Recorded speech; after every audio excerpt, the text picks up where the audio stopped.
Welcome to my finish master channel. তো আজকে একটা টয়োটার গাড়ি ফিনিশ করব।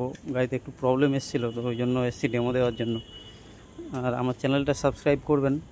তো এখন ওই ডিক্কি পেন্ট হয়েছিল, তো এখন আপনার বাম্পারটাও পেন্ট হবে। ফ্রন্ট বাম্পারটা পেন্ট হচ্ছে আর আপনার ডিক্কি, এটা ব্ল্যাক কালার ছিল, জেটিএম যে কালারটা রয়েছে ওই কালারটা ফিনিশ হচ্ছে। আর গানটা আপনার এটা 3M এর গান, আর গ্লাস উইডের ওয়াটার বেস হচ্ছে। ও ডিক্কির উপরের পোর্শনটা আমরা পেন্ট মারিনি, যেহেতু ফ্রেশ ছিল। ওটা ওই কসবাইট দিয়ে আপনার ব্লেম টেপ দিয়ে কাটিং করা হয়েছিল। আর নিচের পোর্শনটা শুধু ড্যামেজ ছিল, উপরের পোর্শনটা তো বাজে লাগবে, ওই জন্য ক্লিয়ার কোট মেরে দেওয়া হয়েছিল। গ্লস লেভেল দেখুন শুধু কত সুন্দর এসছে, খুব সুন্দর গ্লস লেভেল এসছে। ওটা 2 কোট মারা হয়েছিল ফুল। আর এটা আপনার কি বলুন তো, বাম্পার যেহেতু ওই জন্য প্লাস্টিক পার্ট 1.5 কোট কাফি। 1.5 কোটেও কত সুন্দর গ্লস লেভেল দেখবেন।